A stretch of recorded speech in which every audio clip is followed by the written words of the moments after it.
Good morning, Mount of Praise. Today's devotion will focus on the phrase, Hitherto hath the Lord helped us. This phrase is found in 1 Samuel chapter 7, verse 12. In this passage, we see Samuel encouraging the children of Israel to return to God, forsake their idols, so that God could deliver them out of the hands of the Philistines. Samuel interceded on behalf of the children of Israel for victory over the Philistines. And it is following the defeat of the army of the Philistines that we see Samuel erecting a stone which he named Ebenezer, saying, Hitherto hath the Lord helped us. Hitherto can be translated as thus far or up until now.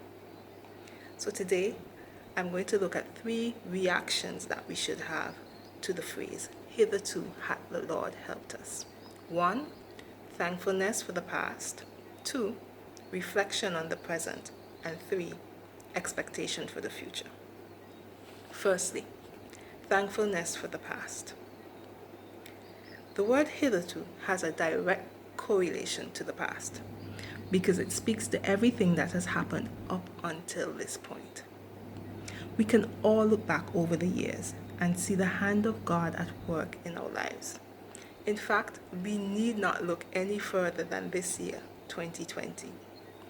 Today is significant in that it marks the halfway point of the year.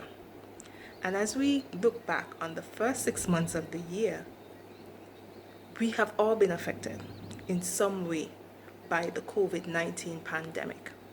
Perhaps we've lost a loved one to COVID or not, and have not been able to grieve adequately due to the social distancing requirements. Or perhaps we've lost a job or a business, and the economic fallout that has come from that. There are students who have had challenges adjusting to the new learning environment. Or perhaps it was just hard staying at home during the lockdown when your movements were restricted. Whatever our challenges were for the first 6 months of this year, we can all be thankful to God for His help up until this point. When we count up our blessings, we can all agree with the author of Lamentations chapter 3, verses 22 to 23, when he says, It is of the Lord's mercies that we are not consumed, for His compassions fail not. They are new every morning. Great is thy faithfulness. Secondly, reflections on the present. As we look at our present situation, we can reflect on the fact that the same God who has been our help in the past is the same God who is our help today. No matter the situation that we faced, we can be confident that God is our helper. Psalm 46 verse 1 reminds us that God is a present help in the time of trouble. So do not let your situation make you forget who your God is or what He has done for you in the past. Thirdly, expectations for the future. The word hitherto also correlates to the future in that it suggests that we are not yet at the end, that there's still some way to go.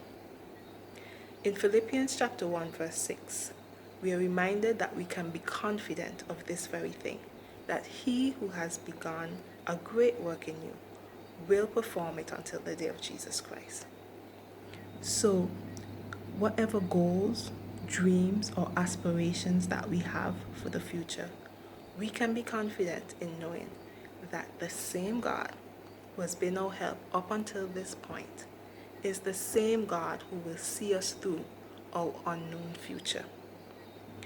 We can be confident in knowing that the God who has helped us to this point is the same God who will see us through the future.